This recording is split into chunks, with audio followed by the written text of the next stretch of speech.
street, there's nobody that even knows that you're up here. So that's why I really liked this area. It was a good location, if you will, to commit this type of crime. Freddie joined Anthony to make preparations to hit Gary. I dug a hole in this backyard, somewhere maybe 50 yards going that way. The hole sat there for a number of months unused until such time they decided to take care of Mr. Westerman. In November 2003, Freddie Gias and his accomplices decided the time was right to go ahead with the execution of Gary Westerman. He was lured here by Freddie and Ty Gias, and once they got here, he was beaten and shot. I came out of the garage, I seen Freddie was just kind of like they were wrestling with him because he didn't die from the bullet. Arolata told Freddie to shoot him again. Freddie had a somewhat larger caliber than that. He shot him in the skull. Ty Gias then grabbed Westerman by the belt, threw him headfirst down into this hole. Westerman suddenly, nobody had an account for where Gary Westerman was. It was widely suspected that he had met some foul play. Freddie Gias and his brother had brutally murdered Gary Westerman. For the police, he was just a missing person. We got rid of the guns, our clothes, and we cleaned up as best we could. And the next day, it was known right away. There was a ton of law enforcement presence all over us. They were, not making it a secret. They were letting us know that they were onto us as the suspects of this disappearance of this man. Without a body, it seemed that Freddie and his accomplices had got away with the killing. Stories would come in as to where his remains might be found. None of them proved credible in the end, but we had to follow these leads up. Freddie Gias would have enjoyed playing and manipulating the law enforcement agencies, trying to catch him, knowing that he was doing all of these things and that he wasn't getting caught. So it's probably something that he chased and desired and definitely fed his ego. Freddie Gias was now deeply entrenched in a life of violent crime. Only a few weeks after the murder of Gary Westerman, Freddie had a new target.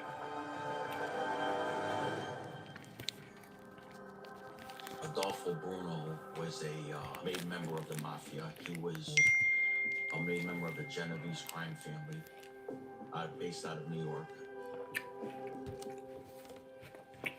Genovese crime family is probably the largest, most powerful Italian organized crime family in the country. They deals across the country with other mafia groups, even in Florida. They have ties with other organized crime figures in other countries, and mostly with the Italian mafia in Sicily. The Genovese family held a tight grip on Massachusetts. Based in Springfield, Adolfo Bruno, or Big Al, was the boss of this local faction, but he committed the ultimate betrayal. He had become a police informant. Snitches are very, very looked down upon in the criminal world. This is very prominent in the mob because the way that the mob continues to be successful and be organized is by keeping itself insulated. Eventually what happens is they have a meeting amongst the bosses in New York. The decision was unanimous, and Freddie Gias was put in charge of getting the job done, killing Big Al. Freddie had a guy that was called Frankie Roach. Freddie and him were close. I didn't know the kid at all. When Freddie said that he had him and he was capable of killing Al Bruno, that was the plan that we went with. was now not only a reputed mob enforcer, but was also running hits. The scene was set. The Our Lady of Mount Carmel Society Club. It's an Italian club. It was mostly Italian immigrants. We did a lot of surveillance in and around La Florentina Bakery and the Italian Club, which is just across the street, primarily because our targets, including Mr. Bruno, frequented these spots both socially and for business purposes. Al Bruno used to play cards every Sunday, and we knew that, and that's where the plan was made for him to, when he was leaving the club at his card game, to shoot him then.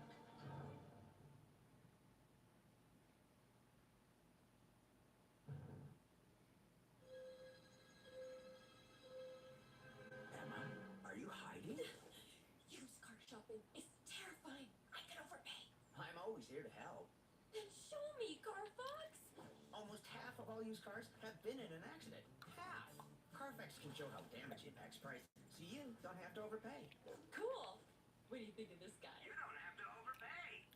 That is one smart fox. Get free Carfax reports on every car listed, only at Carfax. Love saving money? Then it's time to join AARP. Get your first full year for just $15 with automatic renewal and get a second membership free. That's a great deal. You'll have access to hundreds of benefits to help you save money, stay healthy, and have fun. Plus everyday discounts at top retailers, dining, and more. Your first year is just $15 with automatic renewal and get a second membership and an insulated trunk organizer for free. Call 800-790-2139 or go online today.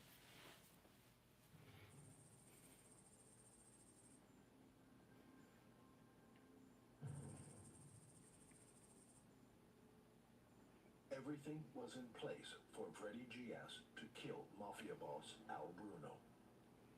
Freddie had given his orders to a hired hitman.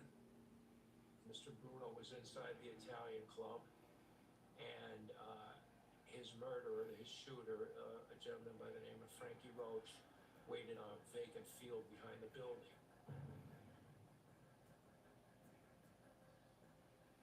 Al Bruno was walking outside of his club with one of his associates. Frankie went up to him and said, "Hey, Al, I heard you were looking for me." Al turned to him and said, "Hey, buddy." And that's when Frankie shot him. Roach came up with a .45 and shot Mr. Bruno repeatedly. And then he went to the ground, and Mr. Roach ran down the street. And he died there on the sidewalk of the club. It was quite a shock to the entire area here that something this brazen would happen, particularly to a figure of the notoriety of Mr. Bruno. Freddie got the shooter that killed Al Bruno. Freddie did give him $10,000 after the murder. It didn't matter if he committed the murder. It didn't matter if he hired somebody to commit the murder. It was all about getting the goal achieved, which was doing away with people that needed to be done away with. So what that tells us is that Gias was willing to accomplish his goals of murder by any means necessary. If you committed a crime and you are a member of a mafia group, it was because your boss told you to commit that crime. So therefore he's guilty too. And they were able to come after the bosses.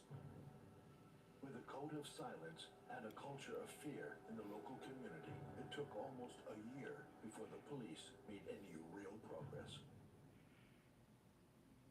It was just non-stop FBI, state police, government attention that was on us. We began to try and inquire as to the facts and circumstances surrounding his death. Eventually, it led to Frankie Roach being arrested for the murder of Al Bruno. Once Frank Roach was arrested, fearing further reprisals, the police wasted no time getting his case to trial. Just prior to his trial taking place, literally within a day or two, I was given information that he had agreed to cooperate Mr. Roach actually admitted to murdering Mr. Bruno after the arrest of others. You can only name Freddie as the guy that told him to kill Al Bruno, and that's what he did. He named Freddie, and Freddie ended up getting indicted for the Al Bruno murder. Freddie Gias was finally arrested on April 19th, 2007, and charged with the murder of Al Bruno. As Gias awaited trial, the body of his first victim, Gary Westerman, was discovered. From an individual from a public phone, as it turned out, they just said basically something to the effect that Westerman is dead, and look to the Erlada and the Giases for who did it. I remember the first thing that we found was it was a sneaker. And it was actually still attached to his skeletal remains. So Most infamous mobsters, including Al Capone.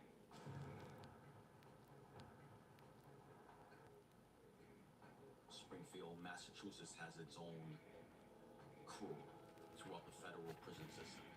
And they're a very dangerous, dominant crew. They don't join the white supremacy gangs or anything. They're their own crew of guys. So the way that the mob operates inside of the federal prison is orchestrating hits outside of the street, orchestrating hits and murders inside of the prison system, and the dealing of drugs and transactions. Sometimes gang members and crime figures, they'll have more protection if they have more members in that prison. But sometimes they might be isolated. They might be the only one.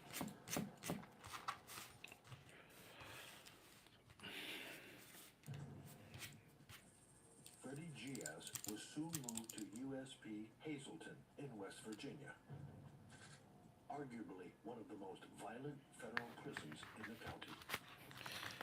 He joined forces with other mobsters and became a figure to be feared within the prison walls.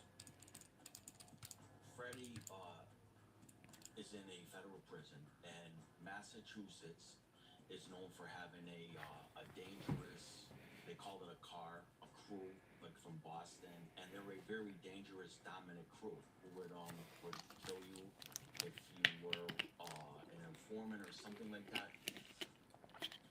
And Freddie was doing his time with the crew that were there, and they all stick together. You know, especially organized crime circles and everything. Freddie Gias had made many more enemies than friends in his life. Now, behind bars, he was going to have to face some of them. You know, if you was a gang member and in the street, you were exploiting me in my business, and now I come to jail, I'm not gonna be too happy with you. And he was doing his time, and yeah, very capable of violence if it come to it. Life behind bars was certainly not going to be peaceful. The same illicit business Freddie was used to on the streets was also going on inside.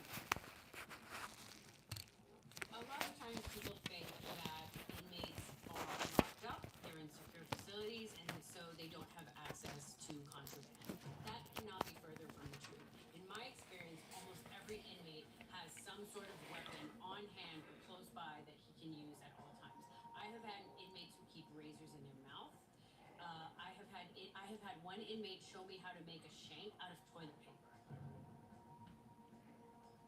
When I went to prison, my first time ever was in state prison, and the second day I was there, I seen a guy get his head splattered all over the floor.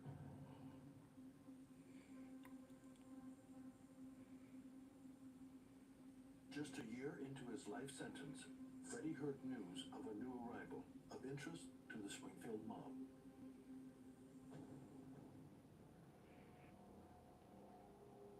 Whitey Bulger was a notorious criminal gangster that ran his own crew down in the Boston area. He was involved in everything from rape to murder and drugs. He was a rival of the Italian mafia. He was a powerful, organized crime individual, and what he did was he corrupted the FBI, he had a close friend, an FBI agent named Conley, and the story is that Whitey provided him with information about what the Italians were doing at the time, and the FBI would arrest the Italians, and in turn, the FBI would tell Whitey Bulger what was going on law enforcement side with him and who his informants were, so he could get rid of them. Bulger evaded prosecution for decades until in 2011 he was exposed and finally arrested and convicted for multiple murders. When he was indicted, that's when it came out that he was an informant for the FBI. When he came into federal custody, nobody knew who he told on, but everybody knew he told. Word of this federal informant soon reached Freddie Gias. He didn't like snitches. He had knew people that went to jail because of Whitey. So he had a lot of reasons to want revenge. He wanted to have revenge and kill him. Most inmates go to prison and they don't, they just do their time and go home. But you have your exceptions like Gias who continue to offend when they're in prison. And typically the common denominator, I would say, if I could pick one, would be that they have antisocial personality disorder and or they're psychopaths, especially if they are the world's most dangerous criminals. And being in a structured correctional environment really doesn't impact them at all. They just continue to engage in criminal activity. That usually is an indicator that they are high on psychopathy or they're a psychopath. Whitey Bulger was arrogant. He was condescending when he talked to people, including staff, and staff didn't take kindly to it. And he kind of wore out his welcome everywhere he went, being a problematic inmate. And they decided that they were going to send him to Hazleton. In 2018, Whitey Bulger was sent to the very same prison where Freddie Gias was serving out his life sentence. Didn't feel like he realized how much in danger he was inside prison. I think he felt like he was still in charge and he was still somebody to be feared. Because on the outside, Whitey Bulger was always very feared. Now he was actually considered an informant. He was not a boss anymore. He was a target.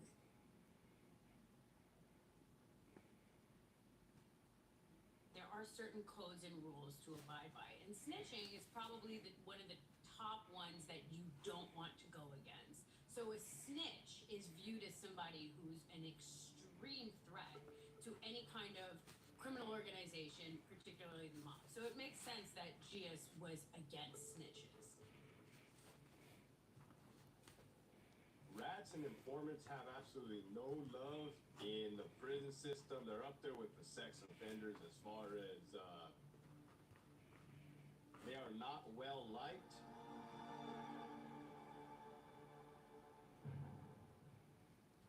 "89-year-old Whitey Bulger arrived at Hazleton Penitentiary unaware of the danger he was in. He agreed to be housed with all the other inmates.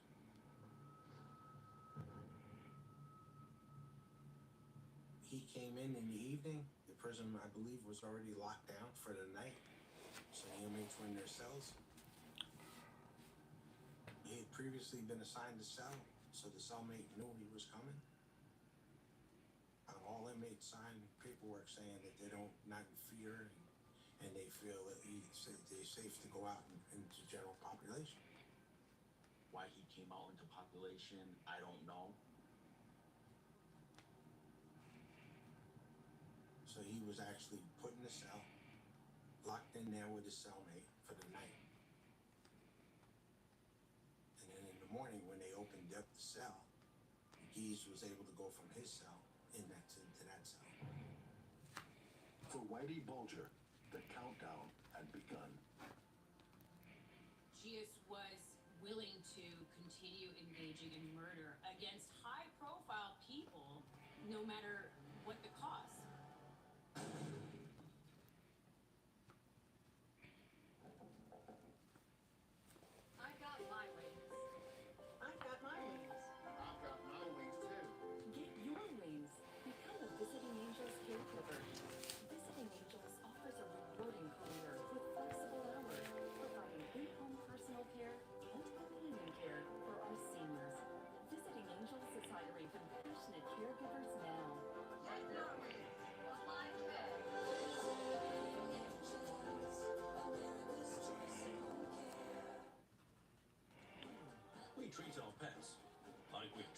themselves.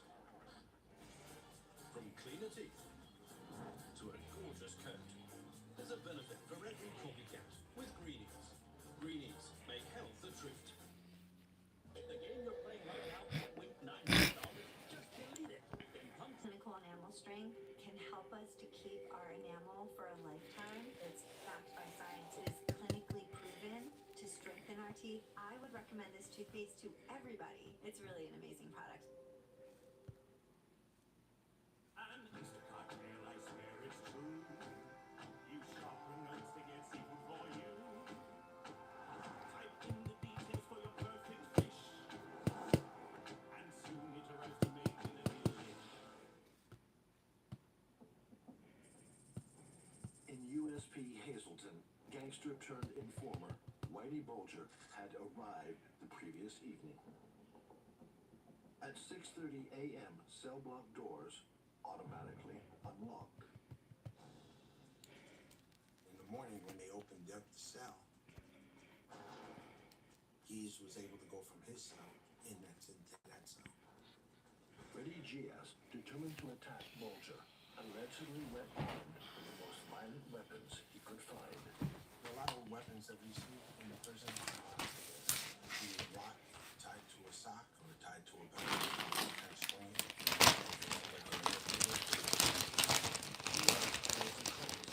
Allegedly engineered Bulger's cell.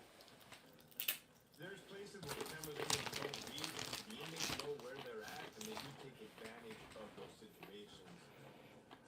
They'll commit attacks in those corners, and a lot of the times they will go unseen by staff. And usually we'll find somebody, a victim. We'll find a victim after it's already taken place. And Mr. Bulger was subsequently found severely beaten and bludgeoned. Gies was able to beat him to death with the lock and the sock.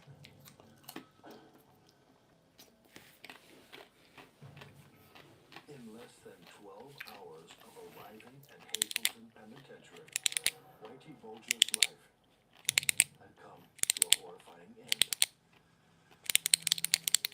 When I first heard that Mr. Bulger had been murdered, I said in strictly a joking manner, it was probably Freddie. And within the matter of an hour or two, someone called me and actually told me it indeed did involve him. And I was just, I was shocked. This was a well-planned hit, but Giaz was spotted by surveillance cameras walking into Bulger's cell and leaving a few minutes later.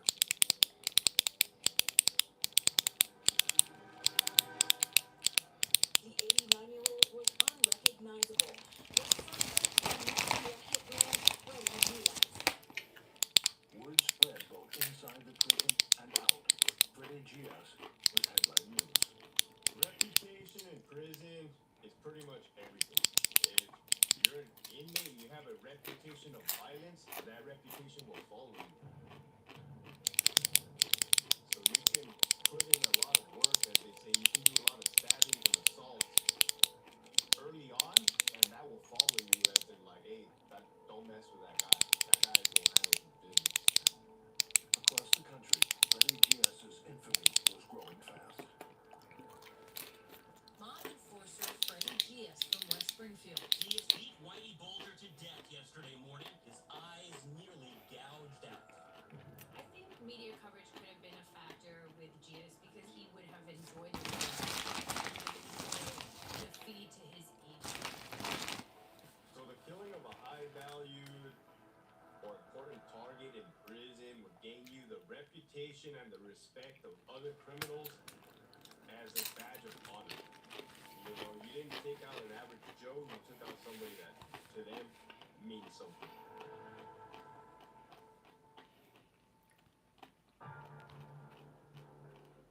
Giaz and his accomplices were immediately placed in solitary confinement, awaiting investigation and charges. In solitary confinement, you are confined to your cell. You cannot come out unless you are handcuffed to a shower